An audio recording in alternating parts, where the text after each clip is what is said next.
Bismillahirrahmanirrahim. Assalamu alaikum, my dear students. I hope you all will be very fine and in best of your physical and mental health. Again, आपको दुआ की वजह पता है. आज एक ट्रिकी टॉपिक है, समझना है हम लोगों को, और इसके लिए ज़ाहिर है हमें दुआ करनी पड़ेगी. दुआ करते हैं, अल्लाहुम्मा रब्बि ज़िदनी इल्मा. और आज जो हमारा टॉपिक है my dear students, it is the test cross. आइए देखते हैं टेस्ट क्रॉस क्या होता है और इसकी ज़रूरत क्यों पेश आई. So let's move to the white board.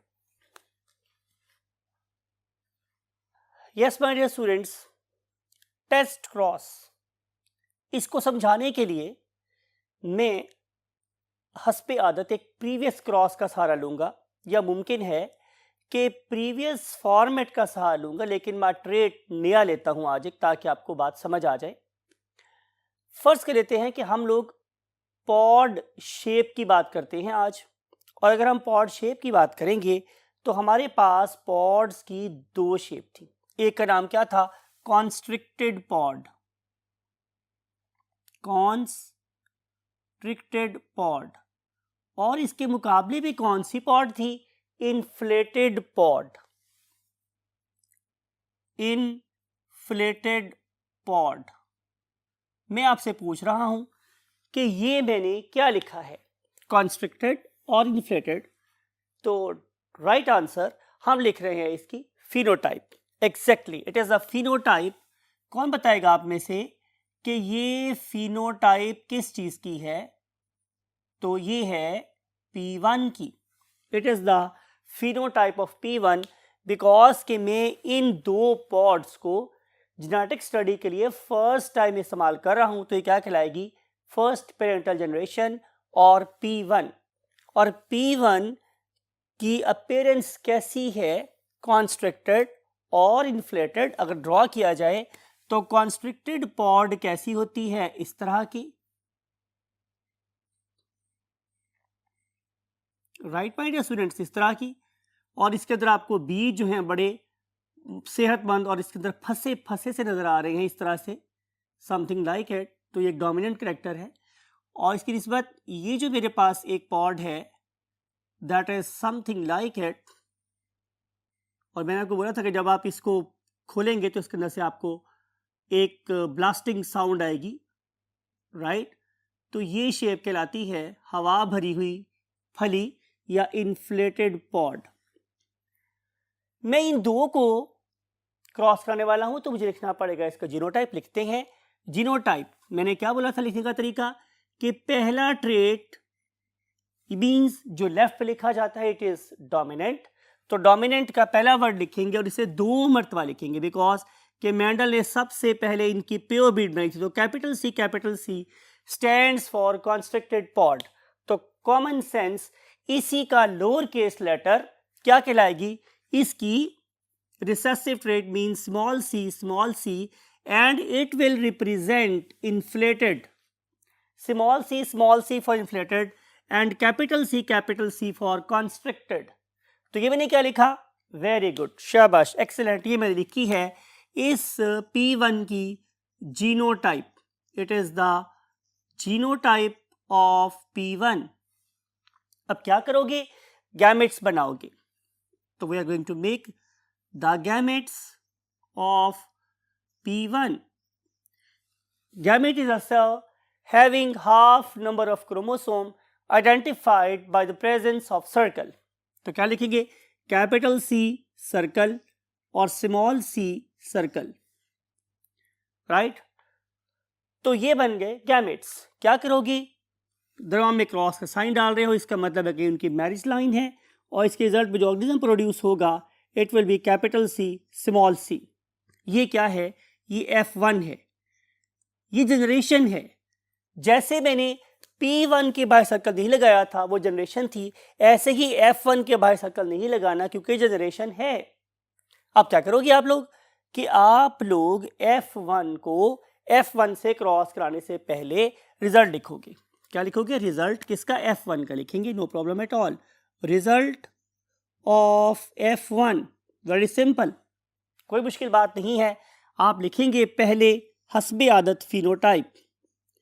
तो जब आपने फिनोटाइप का रिजल्ट लिखा तो क्या बोलोगे कि ये एक तरह के बन रही हैं, चाहे ये मेरे पास 1000 फली है, चाहे ये 10 फलियां हैं, चाहे ये लाख फलियां हैं, सारी की सारी एक ही तरह की है। तो मैं लिखूंगा कि फिनोटाइप इज 100% कैसी, कैपिटल सी किसके लिए था, कॉन्स्ट्रिक्टेड के लिए। लिखेंगे 100% कॉन्स्ट्रिक्टेड पॉड्स। ये क्या है, ये F1 की फिनोटाइप है। अब हम क्या लिखेंगे, F1 की जीनोटाइप। तो लिखते हैं 100% क्या है, कॉन्स्ट्रिक्टेड है। क्यों कॉन्स्ट्रिक्टेड है, बिकॉज के इसके पास कैपिटल सी है और capital C is dominant over, capital C is dominant over small C. तो फिर जाहिर है कैपिटल सी अपने आप को शो करेगा, स्मॉल सी अपने आप को शो नहीं करेगा, तो ये कहलाएगी कॉन्स्ट्रिक्टेड। और ये कैसी थी, इन्फ्लेटेड कैरेक्टर अपने आप को शो नहीं करवा पाएगा, तो कॉन्स्ट्रिक्टेड ही नजर आएंगी। लेकिन तो क्या ये दोनों जीन या एलेल्स एक जैसे हैं, तो आंसर इज नो। तो क्या होगा, अगर जीन्स या एलील डिफरेंट हो तो क्या बोलेंगे, हेट्रोजाइगस। तो लिखेंगे हम लोग 100% heterozygous, 100% heterozygous constricted. It is the phenotypic result, sorry, genotypic result of F1. ठीक है, अब हम क्या करेंगे, हम रिसर्च को कंटिन्यू करेंगे और F1 का F1 से क्रॉस कराएंगे। What is basically F1, capital से स्मॉल सी। तो लिखेंगे कैपिटल से स्मॉल सी इनटू कैपिटल से स्मॉल सी, लाइन लगाएंगे, लिखेंगे F1 इनटू F1। आपको याद होगा मैंने बोला था कि डिसिप्लिन बहुत ज़रूरी है, डिसिप्लिन्ड वे में काम करेंगे, आपके आंसर में ब्यूटी भी आएगी और आपकी अंडरस्टैंडिंग या कॉम्प्रिहेंशन भी बेटर होगी। और फिर आपको याद होगा मैंने ये वाली बात भी बताई थी कि अगर दोनों एलील सेम हों तो हम एक मतवा लिखेंगे, लेकिन अगर दोनों एलील्स डिफरेंट हुए तो जब मायोसिस होगी तो एक सेल में कैपिटल सी जाएगा और दूसरे सेल में स्मॉल सी जाएगा। अब चूंकि दोनों डिफरेंट हैं तो दोनों को डिफरेंट लिखना ज़रूरी है। तो लिख रहे हैं capital C circle, small C circle, capital C circle और स्मॉल सी सर्कल। तो ये क्या बन जाएंगे, these are the gametes of F1, ये F1 के गैमेट्स। फिर हम क्या करेंगे, जाहिर है अगर गैमेट्स बन गए उनको मिलने का मौका प्रोवाइड करेंगे। तो जब कैपिटल सी से मिलेगा तो क्या बन जाएगा, कैपिटल सी। लेकिन जब ये वाला 1:2 से मिलेगा, ये वाला 1:2 से मिलेगा तो कैपिटल सी के साथ स्मॉल सी आएगा। फिर जब 2:1 से मिलेगा तो भी कैपिटल सी स्मॉल सी आएगा। समझाया था, अदब करने वाले लोग हैं हमेशा पहले बड़े को जगह देते हैं, तो कैपिटल सी पहले लिखा है और स्मॉल सी बाद में लिखा है। हालांकि स्मॉल सी कैपिटल सी लिखने से फर्क नहीं पड़ेगा, रिजल्ट वही आएगा। Last one is this one, that is the small C, right. तो ये मेरे पास सारी की सारी जनरेशन क्या आ गई, F2। What is F1? Progeny of P1. What is F2? Progeny of F1. Right? Result लिखेंगे, तो रिजल्ट लिखेंगे आप लोगों के लिए वेरी सिंपल। आपको पता है कि इसमें 3 जो हैं वो कॉन्स्ट्रिक्टेड आएंगे, 3 आएंगे कॉन्स्ट्रिक्टेड और 1 आएगी इन्फ्लेटेड।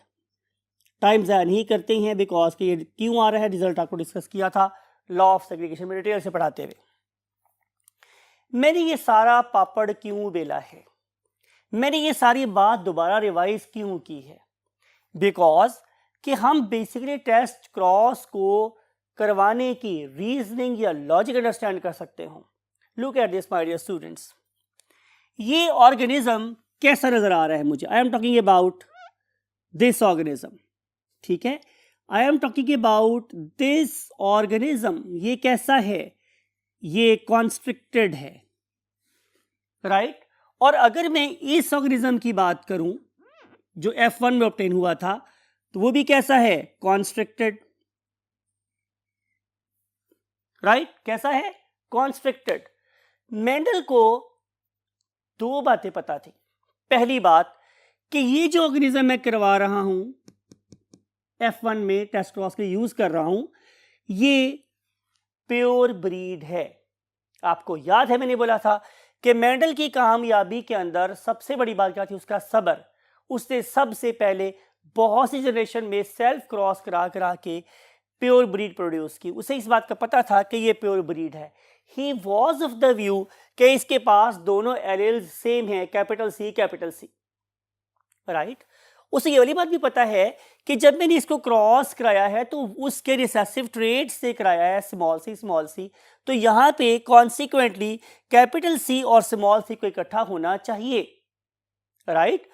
पुराने लोग क्या बोलते थे कि अगर कैपिटल सी स्मॉल सी इकट्ठा होगा तो ये दो जीन्स आपस में क्या करेंगी, दो अलीज आपस में करेंगी, ब्लेंड हो जाएंगी, ठीक है। तो ब्लेंड होने के बाद बेसिकली यहां पे इन दोनों का कोई इंटरमीडिएट प्रोड्यूस होना चाहिए था, लेकिन मेंडल के केस में या मेंडल के 7 पेयर ऑफ कंट्रास्टिंग ट्रेट्स में कहीं भी ऐसा नहीं हुआ। आपको याद है कि जब हम लोगों ने एक्सिलरी और एपिकल का क्रॉस कराया था तो capital A small A produce हुआ था। जब हमने टॉल का ड्वार्फ से क्रॉस कराया तो capital T small T produce हुआ था। ये मैं प्रीवियस क्रॉसेस की बात कर रहा हूं। तो इस वाले केस में जितने ऑर्गेनिज्म थे सबके फ्लावर एपिकल थे और सब टॉल थे। क्या अजीब सी बात हो रही थी, यहां पे प्रोड्यूस हो रहा तो सारे के सारे कॉन्स्ट्रिक्टेड हैं, कोई भी मुझे इन्फ्लेटेड नजर नहीं आ रहा। तो यहां पे शायद ब्लेंडिंग ऑफ जीन्स नहीं हो रही। बड़ी अजीब सी बात थी कि अगर आप लोग अपनी एनिमल किंगडम में या अपने इर्द गिर्द लोगों को देखें तो आपको वाज़ेह तौर पर ब्लेंडिंग नजर आती है। फॉर एग्जाम्पल, अगर आप एक बच्चे को देखें तो उसमें बहुत से फीचर्स फादर वाले होते हैं और बहुत से फीचर्स मदर्स वाले होते हैं, ठीक है। तो एक जो बच्चा है वो most of the time father और मदर का एक ब्यूटीफुल ब्लेंड होता है। उनके जो इंसेस्टर्स थे मेंडल के, उनका ख्याल ये था कि यहाँ पे ब्लेंडिंग ऑफ जीन्स होती है, जीन्स आपस में एक दूसरे के अंदर मिल के क्या कर सकते हैं, इफेक्ट को नलिफाई कर सकते हैं या उसका इंटरमीडिएट प्रोड्यूस कर सकते हैं। लेकिन मेंडल के सारे ट्रेड्स में ऐसा नहीं हुआ। अब मेंडल इस सोच में पड़ गया है क्या ये वाला टॉल और ये वाला टॉल, या ये वाला एपिकल और ये वाला एपिकल, या ये वाला कॉन्स्ट्रिक्टेड और ये वाला कॉन्स्ट्रिक्टेड क्या एक जैसे हैं, या इन दोनों में कोई फर्क है। बिकॉज एक बात मेंडल को क्लियर कट पता थी कि ये क्या है, ट्रू ब्रीड, और ये क्या है, एक हाइब्रिड। अब सवाल ये था कि दो अपेरेंटली कॉन्स्ट्रिक्टेड पॉड के दरमियान में या दो एपिकल फ्लावर प्रोड्यूसिंग प्लांट्स में या दो टॉल प्लांट्स में कैसे फर्क किया जाए। आपको मेंडल की प्रॉब्लम समझ आ रही है। P1 का टॉल और F1 का टॉल कैसे फर्क करूं, राइट। सिमिलरली P1 का एपिकल फ्लावर प्रोड्यूसिंग प्लांट और F1 का apical flower producing plant, similarly P1 की कॉन्स्ट्रिक्टेड पॉड और F1 की कॉन्स्ट्रिक्टेड पॉड अपेरेंटली दोनों एक जैसे हैं, लेकिन उसे ये बात पता है कि इसमें से एक होमोजाइगस है और एक हेटेरोजाइगस है। कैसे फर्क करूं, it was the problem of the John Gregor Mendel, ठीक है। अब आपने एक शेर सुन रखा होगा कि दिल दरिया समुद्रों डूंगे ते कौन दिला दिया जाने हूं। लेकिन आपने ये शेर जरूर सुन रखा होगा, तू राज़े कुन फका है अपनी आंखों पे अया हो जा, खुदी का राजदां हो जा, खुदा का तर्जुमा हो जा। अब इसका मतलब ये है कि हम अल्लाह ताला के बाज़ राज़ों को अनलॉक कर सकते हैं। We can unlock the secrets of nature, और यही सीक्रेट अल्लाह ताला अपने साइंसदानों के ऊपर भी एटलीस्ट मेटेरियलिस्टिक टर्म में अया करता रहता है। तो देखते हैं कि अल्लाह ताला ने जॉन ग्रेगर मेंडल के ऊपर किसी एक हिडन जीन को ढूंढने का कौन सा तरीका अफशा किया। इसके लिए मूव करते हैं next part of the white board पर। तो पहले शेर में मैंने आपसे बोला था कि दिल दरिया समुद्रों डूंगे ते कौन दिलानियां जाने हूं। तो जाहिर है बीइंग साइंटिस्ट हम दिल के अंदर क्या वो तो जान नहीं सकते, लेकिन हम अल्लाह ताला की कुछ सीक्रेट्स को अपनी आंखों पे अया ज़रूर कर सकते हैं और खुदा के राज़दां ज़रूर बन सकते हैं। तो इसी पर्टिकुलर एक राज को कि आखिर दो अपेरेंटली डोमिनेंट ऑर्गेनिज्म अगर बिल्कुल एक जैसे हों तो मैं इन दोनों में फ़र्क कैसे कर सकता हूँ। अल्लाह ताला ने जॉन ग्रेगर मेंडल के दिल में क्या बात डाली, definitely you must carry out a test cross. आइए देखते हैं कि टेस्ट क्रॉस क्या होता है। सो लुक एट दिस कि टेस्ट क्रॉस कि test cross is a cross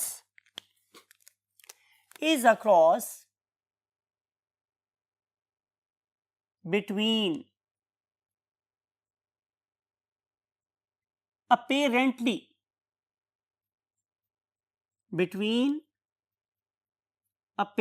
का मतलब होता है स्टूडेंट्स बज़ाहिर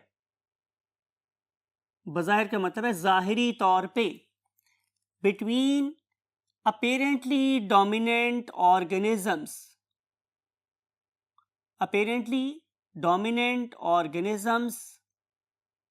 with, अब किसके साथ करना है, ये एक इंपॉर्टेंट बात है, with a homozygous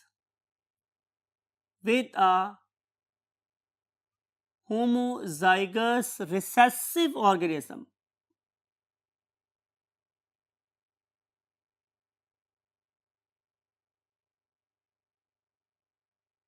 राइट भाई, क्यों करवा रहा हूं मैं एक अपेरेंटली डोमिनेंट ऑर्गेनिज्म का क्रॉस उसी के रिसेसिव से क्यों करवा रहा हूं? इसका मतलब ये कि मैंने यहां पे एक बड़ा इंपॉर्टेंट लफ्ज मिस कर दिया है, और वो लफ्ज क्या है, विद इट्स होमोजाइगस रिसेसिव। क्या मतलब हुआ? इसका मतलब ये है कि अगर आप लोगों के पास टॉल ऑर्गेनिज्म है तो उसी का रिसेसिव ट्रेट मीन ड्वार्फ लेंगे। अगर मैं एपिकल ट्रेट को स्टडी कर रहा हूं तो उसका रिसेसिव क्या होगा, एक axillary flower producing plant. Similarly अगर मैं कॉन्स्टिट्यूट को स्टडी कर रहा हूं तो उसका होमोजाइगस रिसेसिव क्या है, एक इन्फ्लेटेड पॉड वाला प्लांट। बात समझ आई? इसलिए मैंने यहाँ पे वर्ड लिखा है इट्स, और उसको मैं बोल्ड भी लिखा हुआ है और मैं उसको अंडरलाइन भी कर देता हूं, उसको मैं स्टार भी कर देता हूं, कि जाहिर है ये एक इंपॉर्टेंट बात है। with its homozygous organism, why we want to do it with its recessive organism, to find its homozygosity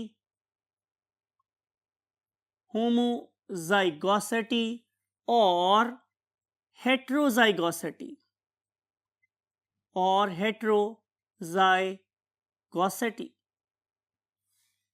right. Cross कराएंगे तो आपको बात ज़्यादा समझ आएगी। क्रॉस कराते हैं, फर्ज कर लेते हैं कि ये मेरे पास दो ऑर्गेनिज्म है, एक क्या है, होमोजाइगस। फर्ज कर लेता हूं कि ये एक होमोजाइगस ऑर्गेनिज्म है। मुझे दो ऑर्गेनिज्म दिए गए हैं, उनमें से ऑर्गेनिज्म है फॉर एग्जांपल एक्स और एक ऑर्गेनिज्म है वाई। राइट, मुझे ये पता है कि इनमें से एक होमोजाइगस है और एक हेट्रोजाइगस है। मुझे पता नहीं है कि एक्स होमोजाइगस है या वाई होमोजाइगस है। मेरी भी वही प्रॉब्लम है जो जॉन ग्रेगर मेडल की प्रॉब्लम थी, कि ये ऑर्गेनिज्म भी टॉल है जो P1 से आया है, ये ऑर्गेनिज्म भी टॉल है जो F से आया है, या ये ऑर्गेनिज्म भी एपिकल फ्लावर प्रोड्यूसिंग प्लांट है, या ये भी एपिकल फ्लावर प्रोड्यूसिंग प्लांट है, लेकिन ये आया था P1 से, ये आया है F1 से।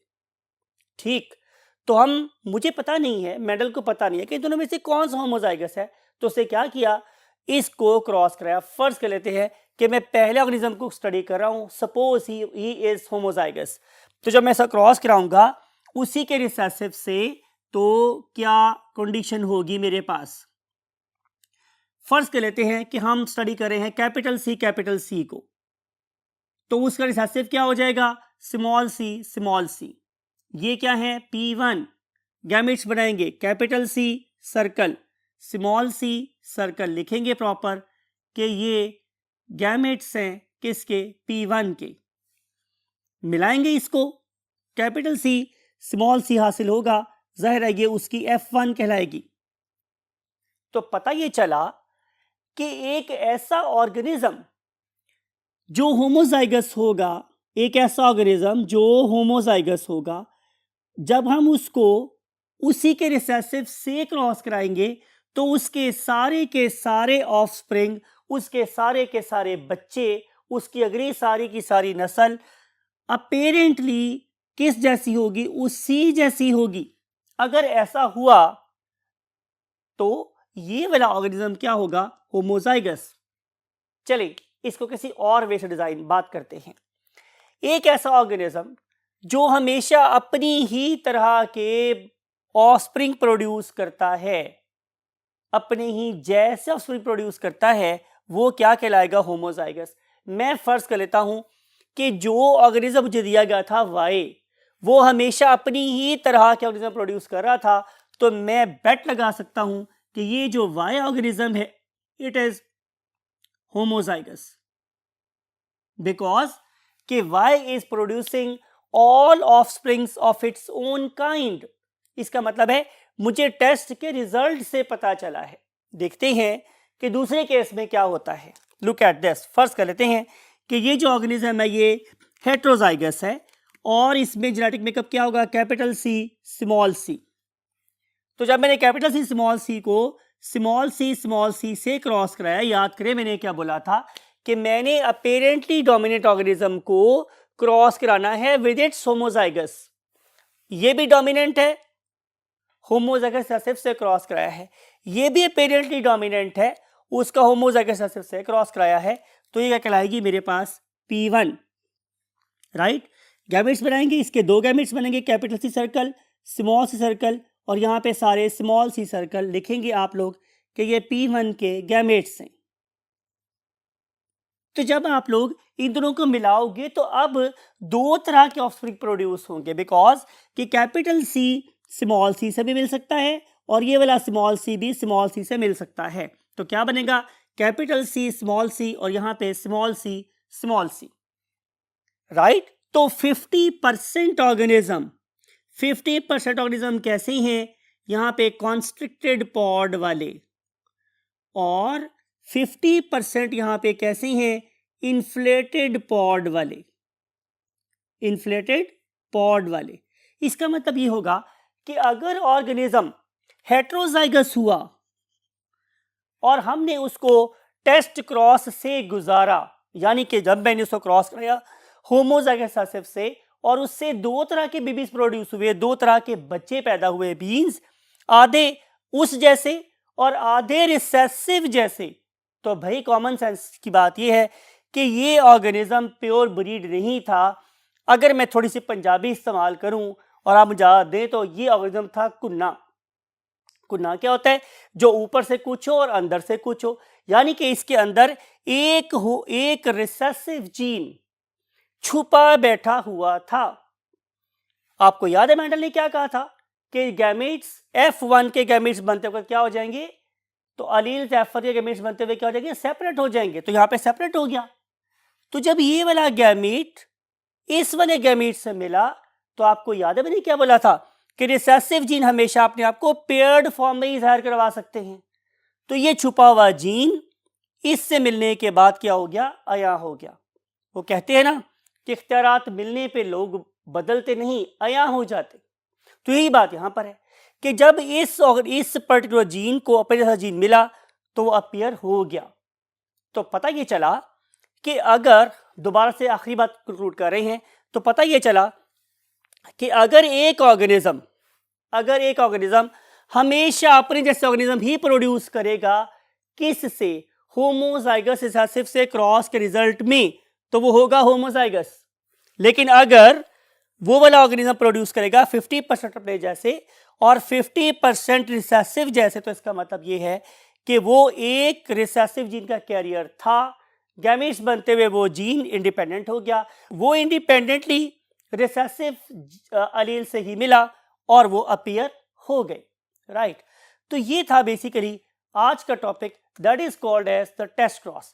दोबारा से बोलते हैं कि एक ऐसा क्रॉस जिसमें हम अपेरेंटली डोमिनेंट ऑर्गेनिज्म को उसी के रिसेसिव से क्रॉस कराते हैं और अगर उससे सारे ऑर्गेनिज्म डोमिनेंट जैसे पैदा हों तो वो ऑर्गेनिज्म होगा होमोजाइगस, और अगर आधे डोमिनेंट जैसे हुए और आधे रिसेसिव हुए तो वो क्या कहलाएगा? Heterozygous organism. तो साबित ये हुआ कि it is a cross between apparently dominant organism with its homozygous recessive to find its homozygosity और heterozygosity is called as the test cross. आपको याद होगा, चलिए अगली बात अगले बोर्ड पे करते हैं।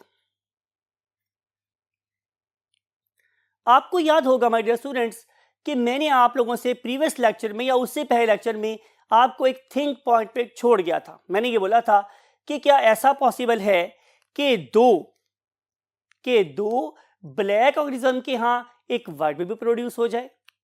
देखते हैं क्या ऐसा पॉसिबल हो सकता है या नहीं। फिर मैंने आप लोगों को एक क्वेश्चन और छोड़ा था कि क्या एक ऐसा ऑर्गेनिज्म जिसका ब्लड ग्रुप ए हो और उसकी ज़ौजा मोहतरमा का ब्लड ग्रुप बी हो, तो क्या ऐसा मुमकिन है कि उनके यहाँ एक ओ ब्लड ग्रुप वाला बेबी प्रोड्यूस हो जाए। तो इस की को भी हम सॉल्व करने की कोशिश करते हैं इसी लेक्चर के अंदर। लुक एट दिस, ये मेरे पास एक ब्लैक ऑर्गेनिज्म है, राइट, और ये फॉर एग्जांपल मेल है और ये उनकी ज़ौजा मोहतरमा है, ये भी ब्लैक है, और इनका जो बेबी प्रोड्यूस हुआ है my dear students, it is white, और आप उसे बोल सकते हो फेयर, आप इसे फेयर भी कह सकते हो। तो क्या ऐसा पॉसिबल है? तो मेरा ख्याल है कि आप लोगों का विजन तक डेवलप हो चुका होगा। आप बोलेंगे कि सर बिल्कुल ऐसा पॉसिबल है अगर ये कुन्ने का मतलब मैंने क्या बोला था अभी, हेट्रोजाइगस हुए। अगर इनके अंदर, अगर इसके पास बी और इसके पास भी किसी तरीके से फेयरनेस का जीन या वाइट होने का जीन छुपा बैठा हुआ, तो वो यहां से भी अपेयर हो सकता है और यहां से भी अपेयर होके इकट्ठा हो सकता है और फेयर बेबी प्रोड्यूस हो सकता है। इसको हम आप लोगों को क्रॉस है समझाते हैं। लुक एट दिस, ये ब्लैक ऑर्गेनिज्म अगर हुआ heterozygous capital B small B, और ये मोहतरमा भी हुई heterozygous bean capital B small B, तो ये मैं क्या लिख रहा हूं, ये मैं लिख रहा हूं उसकी जीनोटाइप, और ऊपर मैंने क्या लिखा था, फिनोटाइप। ठीक है, चूंकि मैं इसको स्टडी कर रहा हूं फॉर द फर्स्ट टाइम, तो ये कहलाएंगे P1 और ये भी कहलाएंगे P1, राइट। अब देखिए कि जब हम इसे गैमेट्स बनाएंगे, there is a set protocol, there is a set discipline जिसको हम फॉलो कर रहे हैं। तो गैमेट्स बनाएंगे तो क्या होगा, कैपिटल बी इधर आ जाएगा और स्मॉल बी इस सेल में चला जाएगा। सिमिलरली कैपिटल बी इस सेल में जाएगा और स्मॉल बी इस सेल में जाएगा। पढ़े लिखे बच्चे हैं, आपको बताया था कि एक वक्त में एक एक प्रोड्यूस होता है और हजारों लाखों स्पर्म प्रोड्यूस हो रहे होते हैं। अगर इस तरफ से एक ऐसा एग रिलीज हुआ जिसके अंदर स्मॉल बी था, मीन टू से कि फर्टिलाइजेशन में इस सेल ने रोल प्ले किया, इस सेल रोल प्ले नहीं किया, तो इस दफा जब फर्टिलाइजेशन हुई तो स्मॉल बी सिलेक्ट हुआ, और यहां पर इस मेल ऑर्गेनिज्म ने कौन सा स्पर्म प्रोवाइड किया, स्मॉल बी वाला। तो फिर क्या होगा माय डियर स्टूडेंट्स कि इस वाले केस में ये वाला स्पर्म इस वाले एग को क्या करेगा, फर्टिलाइज, और एज अ रिजल्ट जो ऑर्गेनिज्म प्रोड्यूस होगा it will be the white और fair, whatever you want to say. तो साबित हुआ कि दो ब्लैक ऑर्गेनिज्म के यहां भी एक वाइट या फेयर कलर वाला बेबी प्रोड्यूस हो सकता है। It totally depends upon the chance और having the recessive gene। पहली बात है कि उनके पास रिसेसिव जीन हो, और दूसरा बात है कि ये चांस मिले कि वो दो रिसेसिव जीन आपस में इकट्ठे हो जाए। तो आमतौर पर जेनेटिक्स में हम क्या बोलते हैं, हम इसको बोलते हैं प्रोबेबिलिटी और चांस। तो देखें कि 25% चांस है, 25% चांस है कि इस ब्लैक कपल के यहाँ एक फेयर बेबी प्रोड्यूस हो सकता है, और 70% चांस ये है, आपने पढ़ा है रेशो 3:1, आप पढ़ लिखे बच्चे हैं, फिर भी लिखते हैं कि यहाँ प्रोड्यूस हो सकते हैं कैपिटल बी, यहाँ प्रोड्यूस हो सकता है कैपिटल बी स्मॉल बी, यहाँ प्रोड्यूस होता है small B capital B, means वही capital B small B, and then small B. तो 75% चांस है और 3/4% चांस है कि यहाँ ब्लैक बेबी प्रोड्यूस होगा। लेकिन डोंट ओवरलुक और फॉरगेट क्या 25% चांस किस चीज का, of having the fair baby. तो बिल्कुल एक ब्लैक कपल के यहाँ एक वाइट बेबी प्रोड्यूस हो सकता है, ऑल्दो इट्स चांसेस आर 25%। फिर हमने बोला था कि क्या ऐसा पॉसिबल है कि एक फादर है, राइट, फादर, और उसका ब्लड ग्रुप फॉर एग्जांपल ए है, और एक मदर है, उनका ब्लड ग्रुप बी है, राइट। तो क्या ऐसा पॉसिबल है कि उनके यहाँ एक ऐसा ऑफस्प्रिंग प्रोड्यूस हो जिसका ब्लड ग्रुप O हो? तो आप बोलेंगे सर कि यहाँ तो A लिखा हुआ है, यहाँ B लिखा हुआ है, तो O कहाँ से आ गया? तो इसका आंसर ये है कि हमारे पास यहाँ पर भी हेट्रोजाइगोसिटी ही मेन कॉज होगी। यानी कि अगर ये वाला ऑर्गेनिज्म A ब्लड ग्रुप के लिए हेट्रोजाइगस हुआ, ब्लड ग्रुप हुआ यहाँ पे AO, राइट, यानी कि इस फादर या मदर में से एक का ब्लड ग्रुप था A और दूसरे का ब्लड ग्रुप क्या था O, तो ऑर्गेनिज्म कैसा प्रोड्यूस हो गया? AO। सिमिलरली जो इनकी जोजा मोहतरमा है, अगर वो भी हेट्रोजाइगस हुई, मीन टू से कि वो भी BO हुई, तो क्या हो सकता है? Again what are the chances? देखते हैं। बनाएंगे इनके गैमेट्स बनाएंगे तो क्या बनेंगे? दो किस्म के गैमेट्स यहाँ बनेंगे, A सर्कल O सर्कल। यहाँ भी दो गैमेट्स बनेंगे, capital B circle and O circle, right. So what are the possibilities? पहले हम पॉसिबिलिटीज लिखते हैं ताकि आपको बात समझ आ जाए। पहली पॉसिबिलिटी ये है कि ब्लड ग्रुप AB हो जाए, AB ब्लड ग्रुप। इस कपल के यहाँ 25% चांस ये है कि AB ब्लड ग्रुप वाला बेबी प्रोड्यूस हो। फिर तो हमारे पास 25% चांस ये है कि ब्लड ग्रुप AO हो जाए, मींस कि बेबी का ब्लड ग्रुप भी वही हो जो फादर का ब्लड ग्रुप था। और ऐसा भी हो सकता है कि ये चांस हो जाए, दिस वन ब्लड ग्रुप हो जाए BO, यानी कि बेबी का ब्लड ग्रुप मदर जैसा हो जाए। लेकिन ऐसा भी हो सकता है कि बेबी का ब्लड ग्रुप ना फादर जैसा हो ना मदर जैसा हो, बल्कि वो O ब्लड ग्रुप हो जाए। Look at this, right. तो ऑल दो देर आर ओनली 25% चांसेस, लेकिन ये 25% चांसेस नॉन सिग्निफिकेंट नहीं है, ये बहुत सिग्निफिकेंट है। बहुत ज्यादा चांस है कि इस पर्टिकुलर A और B ब्लड ग्रुप वाले पेरेंट के यहाँ O ब्लड ग्रुप वाला बेबी प्रोड्यूस हो जाए। It is quite possible. इसी पर्टिकुलर चीज को हम पनेट स्क्वायर से भी ड्रॉ करके दिखा सकते हैं, शो कर सकते हैं। इस सिर्फ मेथड को सिखाने के लिए हम last part of the board पे मूव करते हैं। मैंने आपको बोला भाई स्टूडेंट्स कि अगर आप लोगों के पास दोनों ऑर्गेनिज्म हेट्रोजाइगस हों तो हमारे पास 4 किस्म के ऑफस्प्रिंग प्रोड्यूस हो सकते हैं। जैसे आपको याद होगा, हमने बोला कि अगर मैं कैपिटल T स्मॉल t को कैपिटल T स्मॉल t से क्रॉस कराऊं, that was something like F1 into F1 of the very first cross that we did. ठीक है, तो क्या होगा? यहाँ पे दो गैमेट्स प्रोड्यूस होंगे, कैपिटल T स्मॉल t और फिर यहाँ पर भी capital T small t, right.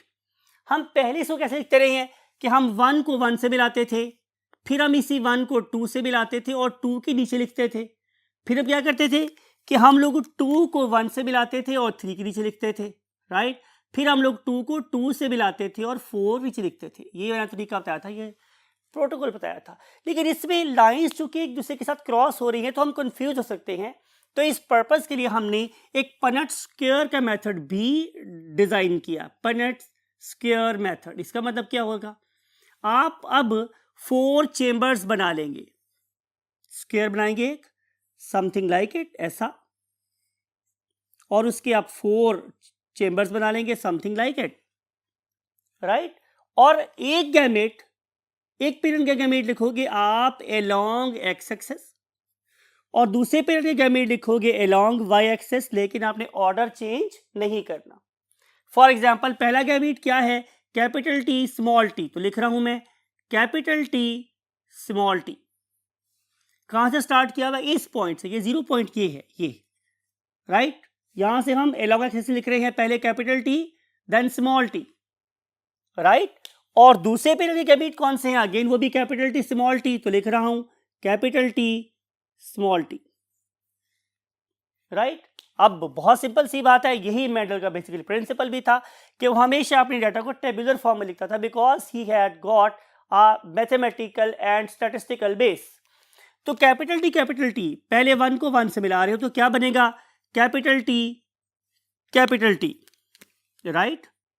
Then 1 को 2 से मिलाएंगे तो क्या बनेगा? Capital T then small T, right. फिर हम 2 को 1 से मिलाएंगे तो क्या बनेगा, स्मॉल टी कैपिटल टी। फिर आप क्या करोगे, 2 को 2 से मिलाओगे तो क्या बनेगा, स्मॉल टी, राइट। तो कहने का मकसद मेरे पास ये हुआ माय डियर स्टूडेंट्स कि अब भी मेरे पास 4 ही प्रोडक्ट्स बनी है जैसी कि यहाँ बनी थी, capital T capital T capital T small T capital T small T and then small T, वही बनी थी। लेकिन अगर मैं प्रेजेंटेशन की बात करूं, डाटा को शो करने की बात करूं, तो perhaps this Punnett square method is more better and error free as compare to these overlapping lines. यहां से भी मुझे 4 ही प्रोडक्ट बने हैं, capital T capital T capital T small T capital T small T and then small T. तो अब मैं क्या करूंगा कि पहले मैं इन सब के बाहर यहां पर लिखा था ब्रैकेट के बाहर क्या, F2। अब आप क्या करोगे, अब आप यहां ब्रैकेट लगाओगे और लिखोगे F2, राइट। तो ये जो मेथड है it was basically used and proposed by the Mendel. लेकिन बहरहाल आज की बात का हासिल क्या है कि हम किसी भी छुपी हुई जीन को, हिडन एलील को उसके होमोजाइगस रिसेसिव से क्रॉस करा के उसे पेयर करवा के उसे पेयर फॉर्म में जाहिर करवा के क्या कर सकते हैं, अनलॉक कर सकते हैं और हम कुदरत के राज को जान सकते हैं कि जीन उसमें छुपा बैठा है या नहीं। This is the basical article that is called the test cross. इस दुआ के साथ क्या ताला आप लोगों को कुछ वैसी ही निगाह बिना अता करे, कुछ वैसे ही आंखें अता करें that may be able to read between the lines. इस दुआ के साथ कि आप अपने पेरेंट्स का और ज़ाहिर है हमारा भी बहुत ख्याल रखने में कामयाब हो और जब कभी दुआ करें हमारे लिए भी दुआ करें। आई